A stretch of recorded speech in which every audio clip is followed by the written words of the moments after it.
as the crow flies on the Vance Crow podcast. Sarah Bohnenkamp, welcome to the podcast.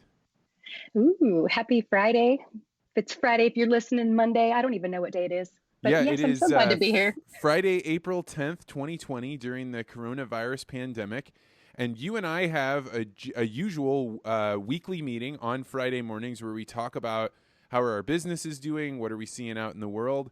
And in the last couple of months, that has changed rather dramatically because we went from talking about speaking in the agriculture world. Both of us do this. You run a very successful coaching business and help people think about how do I get to the next level. And we have shared a lot of just similar interests, but from a very different direction. You're from the rodeo world, the rodeo queen world, with showmanship and horseback riding. And I come much more from the farming kind of big biotech world. So we've had a lot of crossover and have found these conversations to be very interesting. And I thought instead of us having our general Friday check-in, let's do a podcast and find out how are things going out in Colorado. What is coronavirus 2020 look like for you and your family? Well, I was talking with my husband yesterday and we're like, wow, this has been a full 4 weeks of lockdown for us. And that just blew my mind that for a month, this is the way we've been living. And it's going okay. You know, I think that this has really forced us to have to look at each other in ways that we've never had to. I've had to engage with my kids in ways that I've never had to. And, you know, if I try to say, is it all good? Is it all bad? You know, I'm feeling overall pretty positive about it. You know, it sucks at the end of the day that you don't have the freedom to operate the way you want, but we're doing all right. And, you know, Colorado has been, I think, you know, obviously one of the hot spots. You look at all of the news and we've got the big cities, you know, New York and all of that happening, but Colorado, when you look at the graphs, it's dark red. And so I think that there's, you know, a lot of, I don't know, a lot of leadership that's being shown by our small businesses that just blows my mind, which is super cool. I've seen our governor really step up and provide some leadership when we need it. So I think Colorado's doing all right despite the crazy numbers. And so as a person in agriculture, what did you do to prepare when you finally started taking coronavirus seriously? One, what made you take it seriously? And then two, what were your first actions once you realized, hey, this is not going to be like a snow day or a long weekend. This is going to be something different. Well, I think that you were definitely somebody that helped me to see that this wasn't, you know, a fluke or, you know, something that was going to be just a week or two long and that, you know, we needed to prepare for the long haul. And so I remember after, you know, one of our calls about a month ago, I went out and I bought, you know, just some staples like rice and things because I didn't want to not have those supplies in the event that I needed them. And I remember I was on Twitter later that day and I saw a quote that was somewhere along the lines of, you know, you can do nothing or you can prepare and then not need it. And which kind of path do you want to be on? Do you want to be caught with your pants down or do you want to like be ready? And if you don't need it, you're like, oh, well, cool. I have some extra stuff that I'm going to have and it's going to be all right because I'll still use it. So yeah, I went out and I prepared food wise. I made sure that I had things for the kids to keep them entertained. I made sure that we had a plan for the barn. Like horses are a big part of my life and my horse is about 3 miles up the road. And I knew that we were going to have some kind of a strategy around how do I keep my family safe and still be able to take care of our animal. Because right? multiple families come down to those barns. You have like a lot of people in your neighborhood kind of thing. Right. And it's a small barn. So that's where we're really lucky in that respect. But I didn't, again, want to just show up and not talk about it. And so I had some of those tough conversations. I talked with my husband and said, you know, we need to get on the same page. And at first he was like, I think you might be freaking out a little bit, Sarah. When I told him like, I need to go to the store immediately. And he was like, whoops, really? And but then, you know, he followed my lead in that respect. And then he started to do what he needed to do for his job because he didn't work from home. You know, it was easy for me because I do. And this is, you know, I have small kids and I've worked from home with them here in the past. And so I didn't see that as such a challenge, but wanted to make sure he had the capacity to make sure he was going to be cool from his, you know, employment standpoint. You know, just small things, I feel, but I look back, I'm like so happy I did. So you are a powerful speaker, and I find very few people that I think use more energy than I do on a stage, but you do. You're like I don't even know, a sorceress. You just grab the energy and then give it back to people, hugely amplified. So you being in person is, I don't want to say everything, but it is a major component of how you are valuable at a conference and why people pay you to travel all over the country to come speak to their audiences. What has happened to your business since the coronavirus? Well, I definitely have not booked as many speaking gigs. I'll tell you that. I have one that I've definitely, I'm super excited about, and it's in July. And so I had to change my contracts, right, immediately and say, all right, how do we deal with this force majeure or major or whatever you want to call it, right? And saying, if this isn't going to be a possibility, what are we going to do so that we're both going to be in service to one another, right? And so it's not just going to be, hey, well, we're canceled and go figure that out. So that's definitely shifted. I've also found that I've been doing an increased amount of private coaching because I have a lot of small business owners that I work with, and they're panicked. They want to know what can they do. And it's been interesting. I have several that sell things that are makers, and they're not seeing a massive impact to their business right now. Right? They're still selling. People are buying things, right? But they're worried about, well, what's going to happen in 3 months or in 6 months, that longer term when people are starting to close their purse strings from, that kind of perspective. I've had a lot of podcasts requests that I wasn't seeing before because people are desperate to have conversations that matter. I don't, and I'm shocked by that. And they want to talk about, things that they didn't want to talk about even a couple of months ago. And so I'm digging the fact that we can finally talk about things like the cattle markets and the mental health of people in ag, and what do we do to really show up versus, shrink back and just kind of cross your fingers and hope it all works out. Yeah, I think the most interesting part to me about the ag industry is, so you and I have talked many times about the Overton window, the ideas that are acceptable in a society, and then you have a catastrophe, and suddenly what everybody did as normal is no longer necessarily available. So now you have a whole bunch of ideas that used to be radical or even unthinkable that are allowed to come into society to test. And what I have observed is there are a few people that are starting to accept the world is going to be dramatically different. And in fact, we live in a post-coronavirus world. But there's most people are still in the, well, eventually we're going to get to a post-coronavirus world, but we're still in the old world. And so you're watching them use the same model of thinking that they were using pre for post, as opposed to saying it's probably going to be wildly different. Where would you say you fall on that category? I haven't made the traditionalist seem very good, but where do you think you fit on that continuum? Wow. I was talking with somebody the other day and I'm like, man, I feel like I'm riding the fence, right? I've got one foot on either side, and that's a dangerous place to be. You have to pick. And so if I had to say, I think I'm in the future, and that's one of my strengths, right? One of the things I do with my coaching clients is I say, what are those things that you're just naturally born with that we can maximize? And futuristic and input are two of my top. And so I'm already thinking, man, what's that next thing going to be? What's that next golden opportunity? And the kind of opportunity I have right now is to focus on my own mindset. And so I'm working on, what do I want to be when I get to the other side? Because I think you're absolutely right. What we did a month ago, that way of thinking, it's gone, it's changed. And so although we might not have that full actualization that, everything is different, it is, period. And so I'm headed that way. So you were talking about about contracts and how they're changing. Two for me that have changed that have been really interesting. One I've mentioned before is that the Arizona beef producers, cattle producers, we were at a difference in price.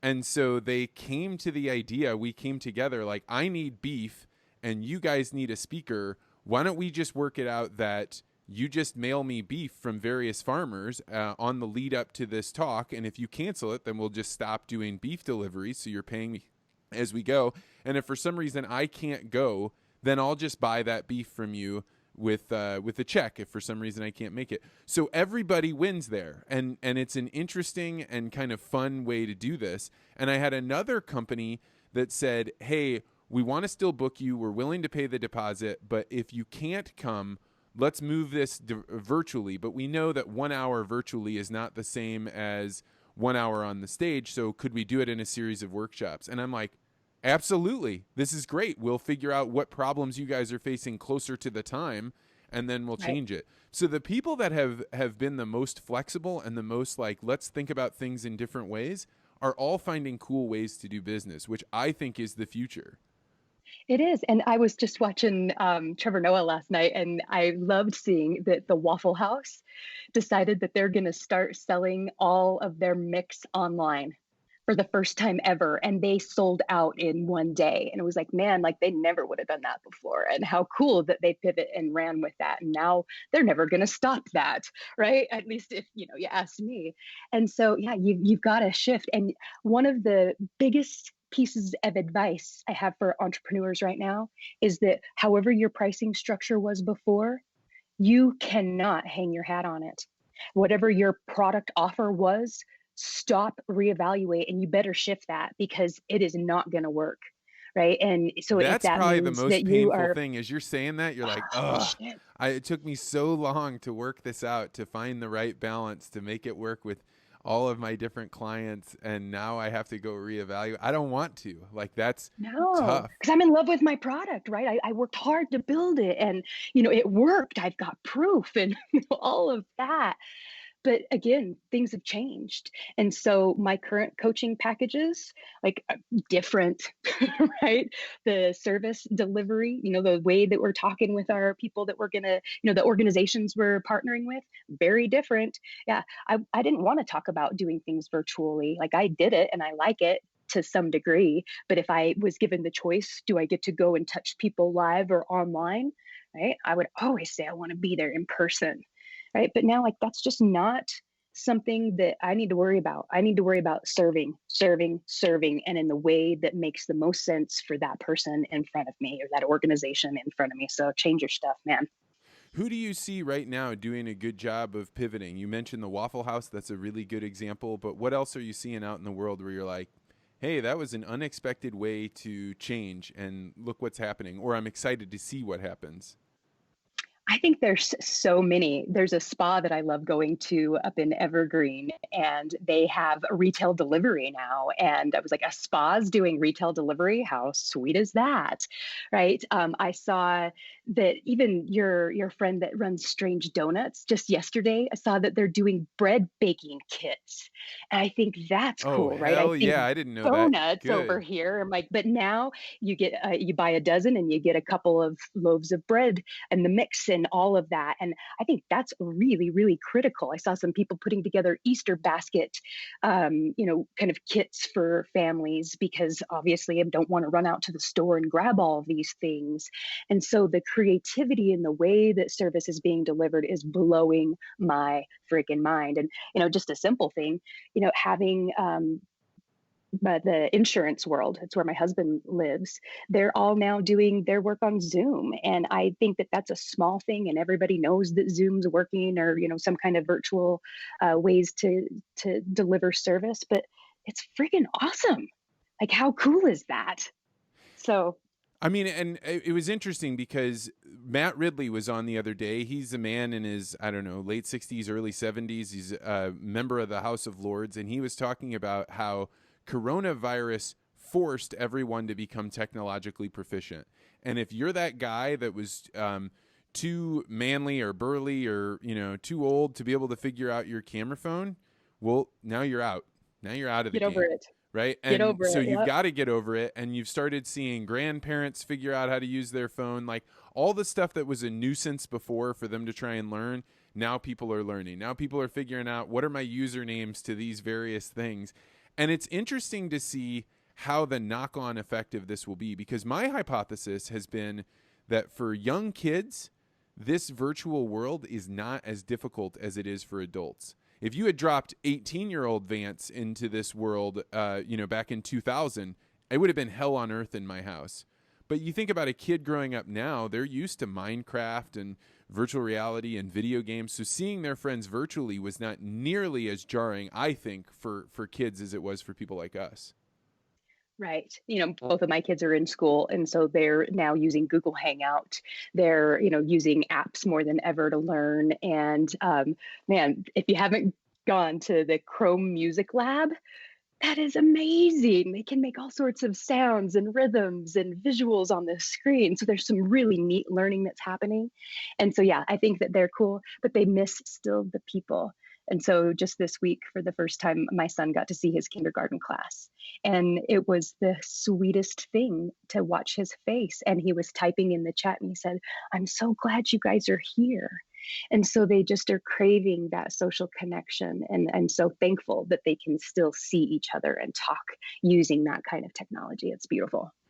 What's your perception of how the ag world is viewing coronavirus? Are they happy under the quarantine? Are they ignoring it? What's your view from Colorado? And maybe give a little bit of background on how do you know? How are you connected with ag right now? Well, I work with several different ag organizations. And again, a lot of the people that I coach come from the ag world, whether it's a cattle association or it's, a farm bureau, something like that. And so I'm having a lot of conversations, not only just in the United States, but in other parts of the country or the world. And I find a divide. I find that there's those who are really stepping up and leading and really trying to have the conversations that matter. Like, what do we do in the branding situation? What are we going to do in sale barns? We cannot stop the flow of commerce, right? And so I think that those people, like, it's so good. And the content that I'm seeing coming out is fantastic. But then as I'm having conversations too, I hear yeah, well, we've been social distancing our whole life, right? And so we're good. We've got it. And, our freezers are stocked because this is just the way that we live. And so I don't know why everybody's panicking. And so there's a lot of judgment that's going around. I think for those that are, getting toilet paper and things, and they're like, oh, those idiots out there. But the thing that's really weighing heavy on my mind are those that think that it's immune, like it's not going to come to me. It's a big city problem. And I think that in rural America, we're starting to see, trends where, it's obviously there, shocker, shocker. But until somebody's personally impacted, I think that some people are just like, yeah, this is a bunch of bull and we need to get back into business. And that scares me. There's, we don't want to talk about it, but we've got an older population when we talk about ag. And so I was talking with somebody from Arizona just yesterday, and she said, I was traveling and I had been out of the country. And so I've been in quarantine for the past, couple of weeks. And I'm just now coming back to the farm because, my grandparents live there, my parents live there, and I was terrified that I would be the one that would bring it back. And, she said, I met some resistance, and they're like, why don't you just come on over, come and give me a hug? Why are you having to do this? It's like, wow, it's a big deal. I think now that the markets are freaking out, people are maybe thinking a little bit differently, but I'm worried, Vance. And so the other day I saw, so I am all about people pushing new ideas into society right now, or listening to as many as you can, because the old system was set up and it worked for what we had. And now new systems are going to grow up. And I am definitely not the picker to be like, that system over there, it should change and we should just get rid of it. I do not have enough insight, but I am open to hearing what as many different people are saying. And one of the things that I noticed, so I tuned in on an RCAF thing the other day, and they are still talking politics as though the way to solve the beef problem that we have right now, which is grocery stores have to carry it. People are having high demand. They want to stock their freezers. There's only so much capacity. These producers, these packing houses have to worry about our workers getting sick and the production. So I decided to stop in and listen to this RCAF thing and thought, hey, what a great thing. They're going to be talking about important issues. And they weren't. They were talking. I mean, they're important issues. I don't want to say that. But the way in which they're going about solving today's problem seems like way disconnected from what I think is important. Where are you at on that? I think that there are some organizations that are using Corona for their own political agendas. And I'm really sad about that, because I don't think that country of origin labeling, for instance, has anything to do with our markets right now because our consumers are not demanding it. And so you can slice it and dice it any way that you want, but that's just not the case. People just want to have beef in their mouths right now. And so I hate that we're even like trying to go down that road because that's not what matters right now. I think that a couple of thoughts. I love that this is forcing people to be more entrepreneurial. The amount of people in my world that are now trying to figure out how to sell direct is astounding. And I'm so excited because that's what people want, right? They want that personal connection. They want to make a good economic return because, I mean, that's life. We want to have that kind of opportunity. So that's cool. But I also recognize that you can't avoid the political side, right? The policy is required to shift the masses as much as I hate it. And so you have to have both. I also think that nothing's going to change right now. No matter how many letters we're going to write to Washington, D.C. officials, or how many Facebook Lives we do, like, I don't think that it's that big of an issue until people come together. Because we've got this voice saying this, another voice saying that, this voice saying another thing, and it looks so disjointed, right? So I think, Vance, that all big breakthroughs require break withs, and this stuff is breaking. And I might not be that mad about it because there's going to be something that's going to come out on the other sides that's really beautiful, honestly. So I don't know. That wasn't a really great, like, great answer, but I mean, it's just an interesting. I think that everyone is using. Well, no, I think that this kind of goes back to our original comment about there are either the traditionalists or the futurists, and the traditionalists are oftentimes the people that are saying the sickness is so bad that we just got to hunker down, and once we get that solved, then we'll move into the new world, but not until that's solved. And then you've got the futurists that are over here saying, hey, everything's different. The rules are up in the air. Let's go run around and do new things.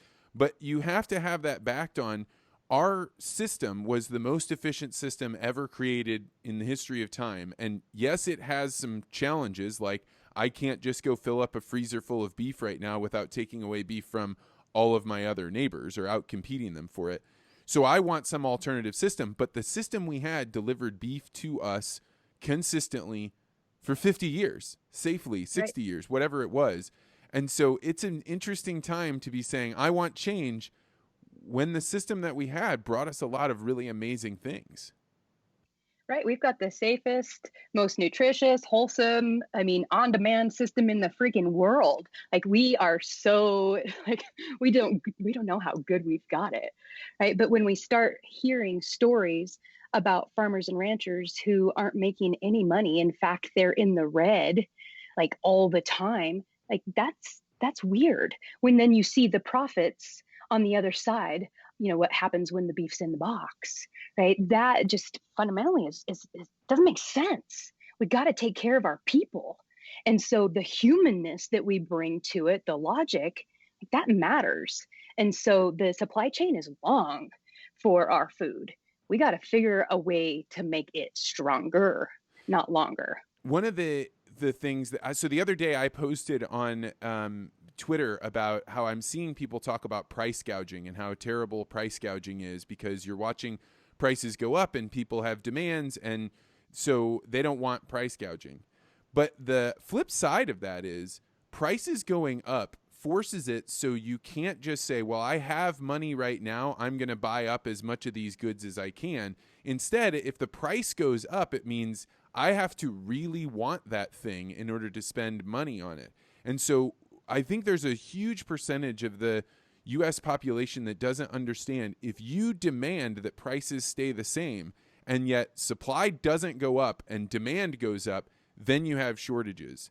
And so I don't know how we handle this, but if you have this discontinuity like you're talking about, there's a ton of demand, there's supply lacking, or I mean, we've kept our grocery stores pretty full, but not as full as I would want right now. So we've got to let prices float, I think. And I'm worried that there are people that don't understand economics enough to not want prices to float. Right. Well, and that just comes back to, like, again, we don't know how good we have it. We've been allowed not to know about the economics, even from a producer standpoint, right? I've just been able to decide, yeah, this is what I'm going to do, and I can just buy some of this, and then I'll just put it to market, and it's worked. We've allowed a lot of mediocrity, if you ask me, and that has now come around and going to bite us in the butt. And so it's forcing people to start to figure out all the dollars and cents. Thank So God. in a totally different realm of your life, you are in the rodeo queen world, the one where it teaches. Well, you tell me. But what is the rodeo queen world, and what's going on now that people can't get together when that is a hyper social activity? Totally. I think people are having massive withdrawals from their sports, just like baseball or football. The rodeo athletes feel the same way. And so I work a lot with like the Miss Rodeo America organization. And, if you know anything about that, each of the states have their own queen. Right. So there's a Miss Rodeo Texas and Miss Rodeo California, Miss Rodeo Idaho. And these girls are selected and they have 1 year to go and promote rodeo. And that's their job, right? They're the spokesperson, they're the influencer, if you will, that goes to schools and hospitals and radio interviews. And they're out there riding for the brand so that they can fill the seats of that arena, right? And so we can put on a fabulous show. And so right now, these girls that have worked their whole lives to get to that pinnacle point where they could, be their state queen, and then ultimately Miss Rodeo America, who has won the biggest contest of all, they're sitting going, hey, wait, like this is what I've been waiting for my whole life. And so I think that it's been neat. It can going back to the creativity factor and what are people doing to kind of go to the future. I'm seeing a lot of engagement online. And so there's story hours. A lot of girls are reading, ag themed books to kids or horse themed books and saying, let's have a conversation. There's some that are now podcasting when that never was, a part of their world. And they're really focused on their sponsors.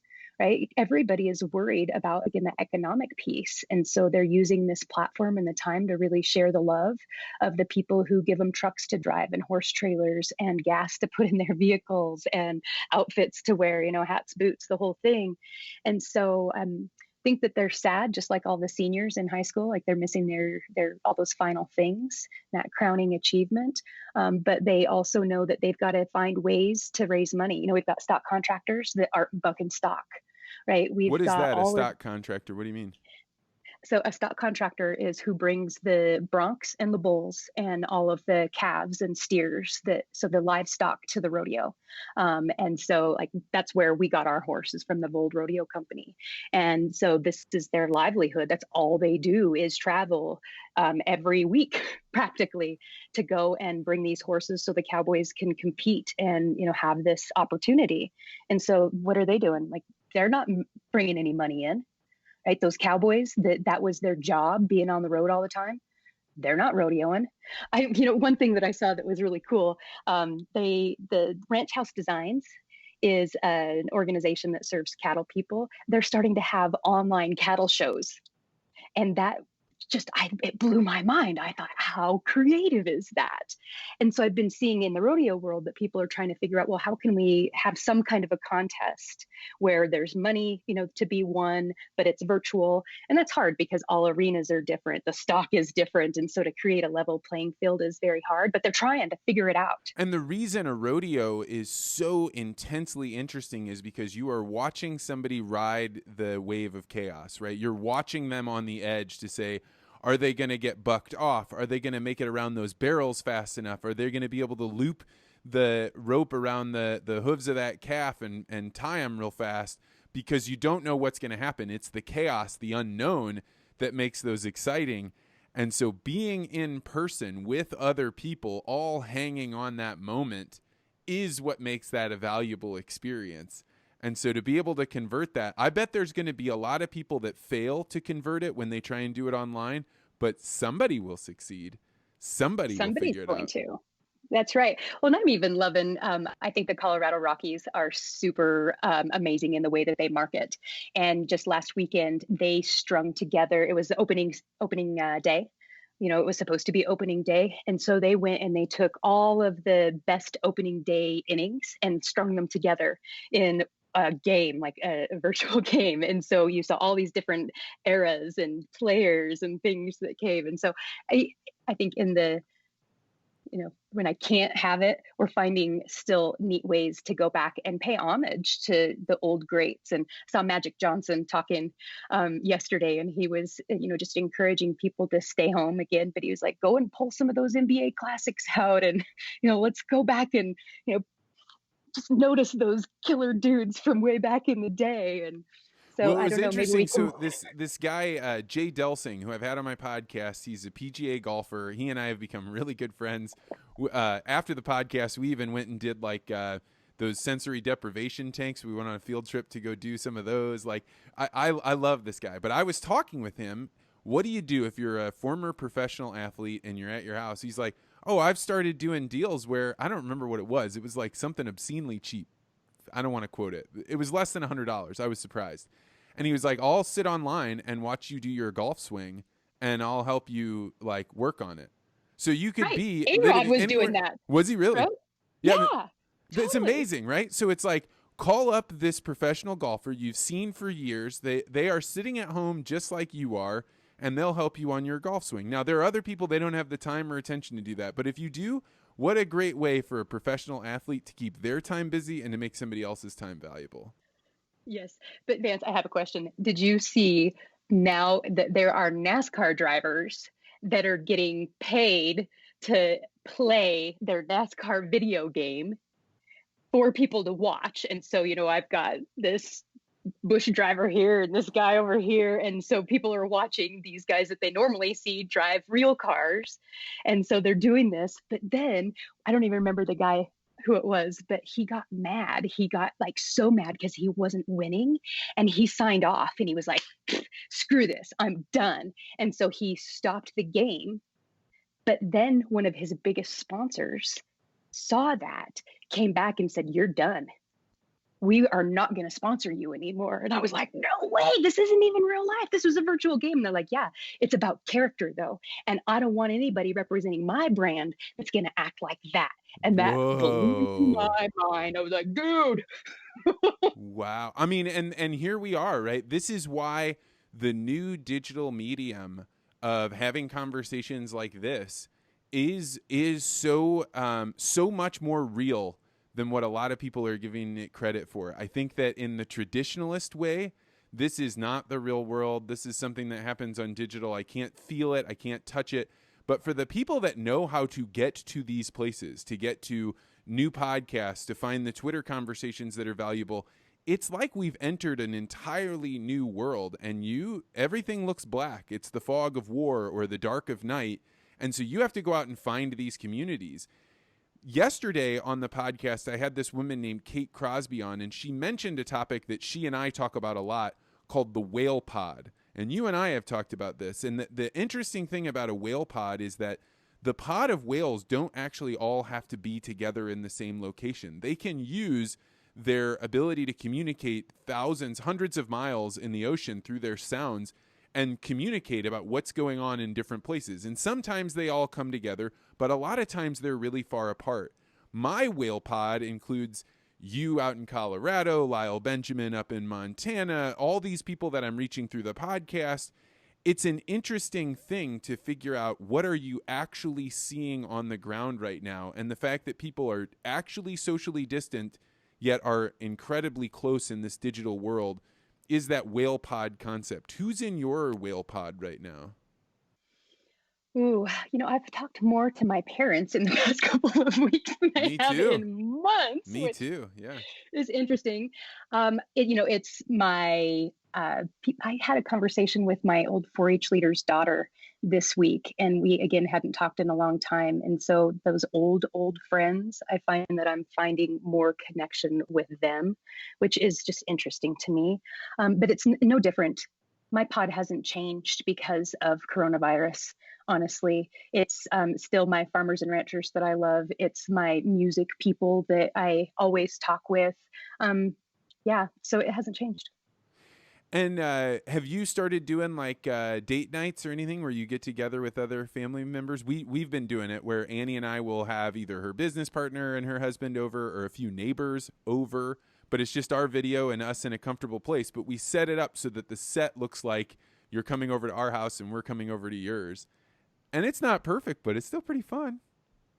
Yeah, we haven't done a ton of that. And I felt a little bit guilt that goes with that because I see online everybody posting snapshots of their Zooms and things. And I'm like, should I want to be doing that? But we just haven't. I've been really focusing that energy more for the kids so that they can have that. Like on Friday mornings, my husband's coworkers have been rotating and reading books to the kids. And so they have all of the kids from, the group that works together getting online. Oh, And that's so I a think that's brilliant kind idea. of cool. It's been super, super fun. So I do it one on Fridays. It's 5 o'clock somewhere with my friend from the barn. And so, yeah, a little bit.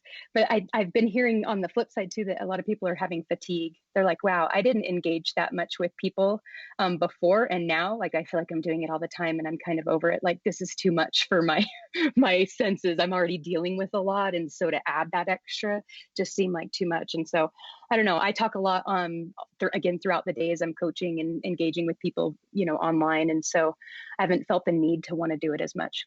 I think the biggest quality that helps it so I can do as much video conferencing as I do is really caring about sound. I think most people don't realize that when you are on a conference call, if your room is the one that you aren't wearing headphones so there's echo, or you aren't close enough to a good microphone so that you kind of sound garbled, or you're running too many programs on your computer so it skips and stops it. That's the stuff that takes people from saying, we're having a continuous conversation and this is comfortable and I like it and I can forget the fact that we're not physically there, to something different where it's annoying and obnoxious. And so I, through doing the podcast for a year now, but also being in radio, I really care about sound. And if you want to be the type of person that other people want to talk to on video, you got to learn how to control your sound. It's worth looking up. I agree. That quality of the interaction definitely matters. And I think that there's probably a subset of people like me that I'm an only child. I really enjoy my alone time. And now I'm not getting as much as I really feel like I need or want. And so again, to add extra stuff, I'm just like, no, like I'd rather have that hour to go and like take a bath with no interruptions from anybody. Well, and see, this That I is- think is for me an extrovert's dream. I'm like, I can call anyone I want anywhere in the world, and they're just sitting at home and they're going to answer my call. This is the greatest thing that's ever happened to me. Right. And from a business perspective, how cool is that? Is that I can reach people now that maybe I wouldn't have had access to in the past. That is huge. I've been hearing a ton of stories like that. Like I've been trying to get on this person's agenda for a long, long time. And just now they've been home. So I've been able to touch them. But on the flip side too, I hear that people feel like they've got all this extra time. And there's like the other day I saw a post on Instagram and it was really interesting because a lady was like, I cannot bear to look at my friends' Instagram feeds anymore that don't have kids because it's making me feel super resentful. And so she was just saying, this is hard for me to have a kid, on my hip all the time and to juggle the 82 meals I'm making a day. And so she was just basically sharing her frustration with, I can't look like that because it just makes me kind of sad about my own situation. And as a mom, I was like, yes, I feel that same way sometimes. I'm like, how does everybody have all this extra time? Because I'm over here dying, with all the extra stuff I'm having to do. And so then I started looking at the comments and holy crap, people were just brutal, saying, you're an asshole. You shouldn't have had kids if that's the way that you feel. And now you understand how I feel about all of your kids' birthdays and weddings and all the things I have to buy your Whoa. family because you decided to have kids. And I was like, oh, wow, that is wild. We're so quick to freaking judge somebody else's situation because it's not like ours. And so anyway, like more time, less time, it doesn't matter. We're all dealing with shit. Somebody said, my mom always used to say, your broken toe isn't any different than my broken finger. They both hurt. Yeah, but man, the judgment and all that is just crazy. Well, So I think that there's a big part of this that we don't know what is normal. We don't know what is succeeding anymore. Like the rules on what is progress are all very different now. And so I think when we start hearing people complain about others, oftentimes it's, I'm afraid that my way of doing it isn't good enough. So the way that I'm going to make sure that I feel good about where I'm at is by saying how terrible your way is and how my way is clearly the right one. When it is exactly that thing that you're describing of everybody's got their own cross to bear, right? Like my wife and I have a ton of extra time, but I also spend a lot of time wondering if my wife's pregnancy is going to go okay, and if we're going to get all the way to the other side, and so, I mean, like somebody could try and trade places with me. I'm not saying I have it any better or any worse, but we've all got pressure here, and it's better to come to the other person and say, I'm really interested in understanding, why is having kids a challenge? What do you wish you knew? What were the things you figured out earlier that can help me as I'm going forward? Right. And that what you just described is empathy, right? And that's truly what we have got to focus the most around, in leadership, as we are seeing organizations make hard decisions in our own homes, when we're, seeing social media feeds that we don't agree with or whatever. If we could try to understand, right? That seek first to understand. I want to move and say, man, what is the emotion that they're feeling and why are they feeling that? And if I can't name those two things, screw you. Like, like you got to focus on yourself, right? You got to be able to do that. And if you can't, then you're not leading. You're just being, again, mediocre. You're just going for the low hanging fruit. And that's a bad on you. So the guy that I had on the podcast, just it'll be released this morning. He and I met because he showed up on my Twitter feed saying, you shouldn't interview that person over there. That's a dangerous person. And so we had a back and forth, and then we flipped over to DM where I was like, hey man, like everything that you're doing seems like you're coming from a good place. But when I read the things that you're writing to me, I feel like you're trying to harm me. What's going on here?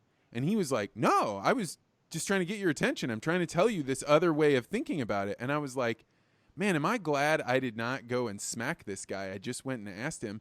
We ended up having a good conversation, so good that I was like, hey, you should come on the podcast because you see the world so differently than I do that, like, you might know something I don't know.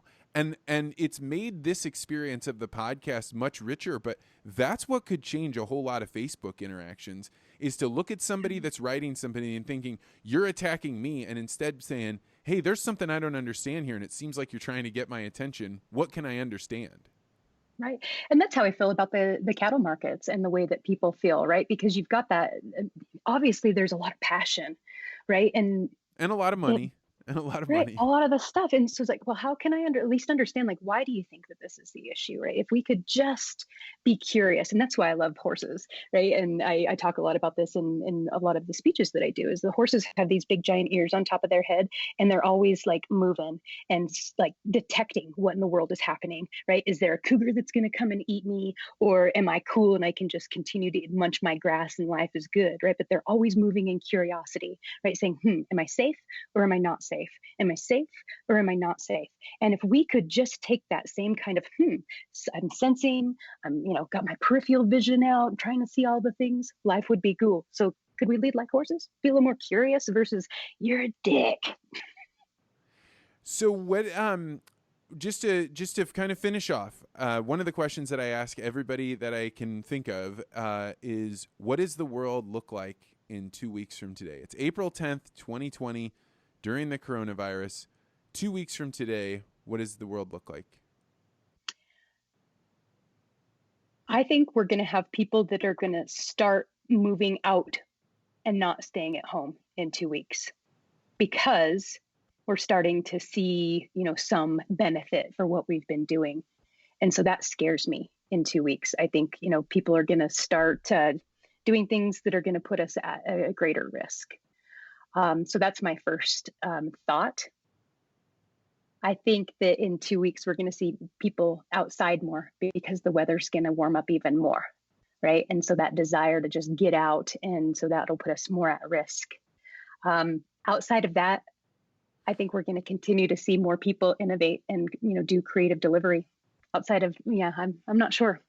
What about hunger and people being fed that are at the lower ends of the spectrum? Are you thinking in 2 weeks we'll food banks be taking care of that, or do you think we'll go beyond that? What do you think's going to happen?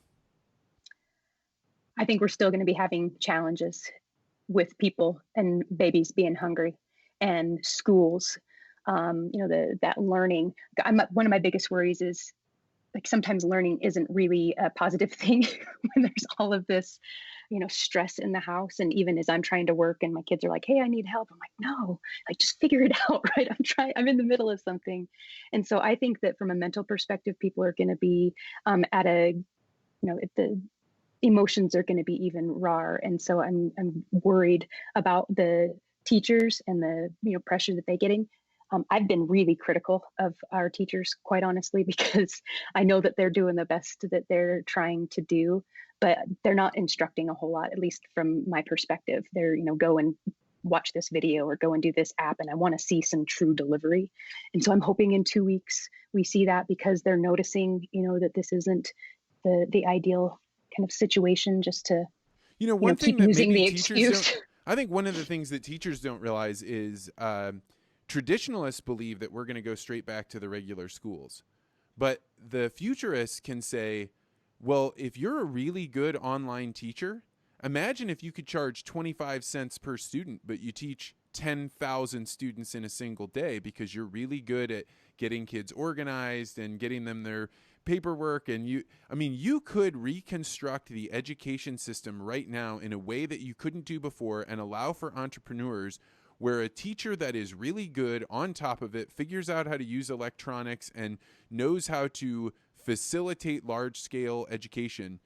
You could upend the education system in the United States, and who knows what that does to the future of the country, right? Because our education system is what tells everybody what's the Constitution, who are the leaders, how does the system work. And if you then decentralize that and have it so you can deliver it online, the world starts changing in big ways. So whatever teachers are out there coming up with inventive ways to capture children's attention, deliver education, track it, and make their parents happy with it, they will get all of the students.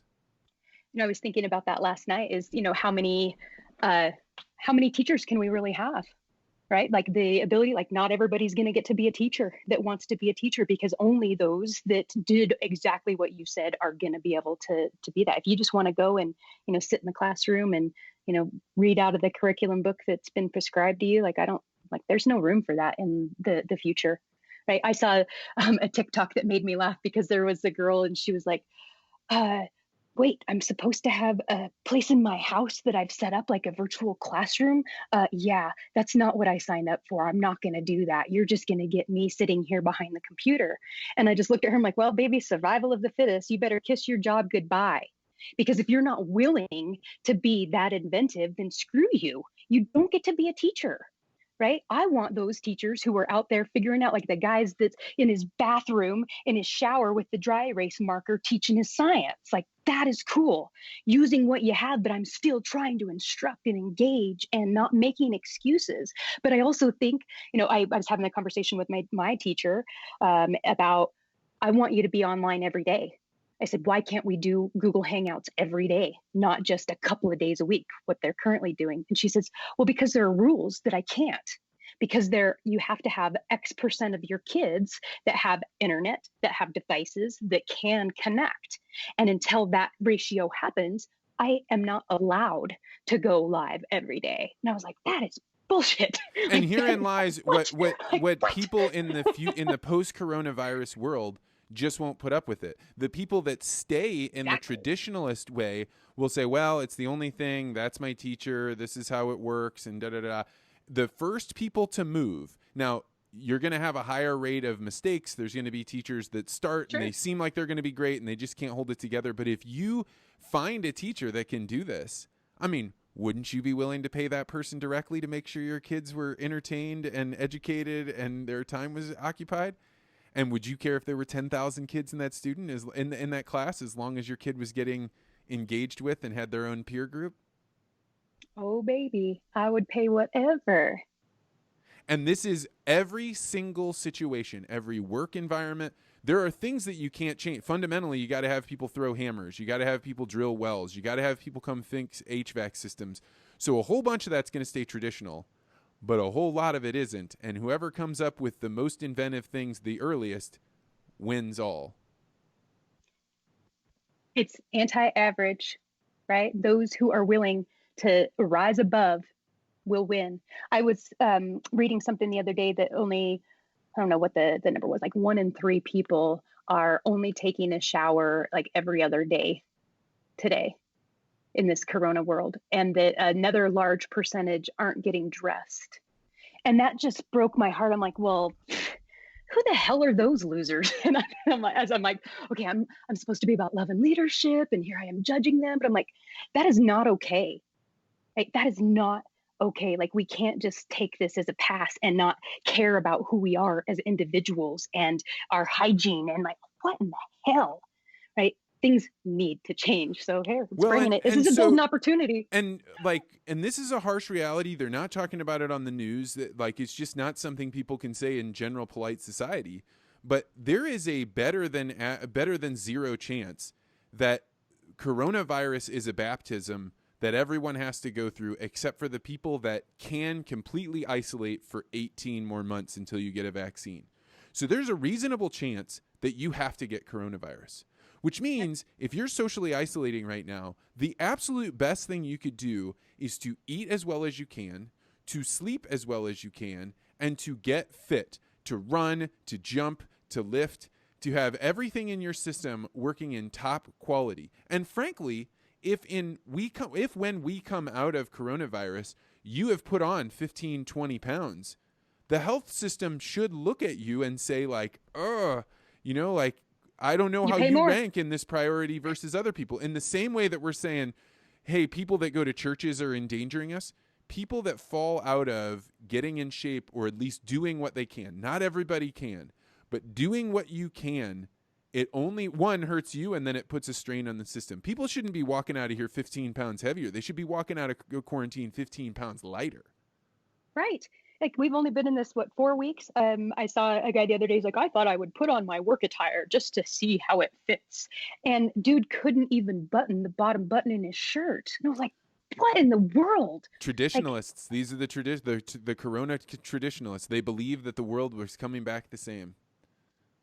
It's scary. It's so scary. And so, yeah, don't do that, y'all. If you're listening, go to the gym. This has been fantastic. What if people wanted to connect with you on social media or learn more about interacting with you? I mean, I can personally attest you've definitely changed my life and my career, and so I think talking with you is infinitely valuable. So if people wanted to get a hold of you, how would they do it, Sarah? SarahJBohnenkamp.com. SJ Bohnenkamp on Instagram. I'm on all the social networks. It's not intuitive. Gotta love that German name. Bohnenkamp. All right, I will throw that up in the show notes. Sarah, thank you so much for joining, and I'm sure we'll have you back on. Be safe with your family, and good luck out there. Thanks for having me.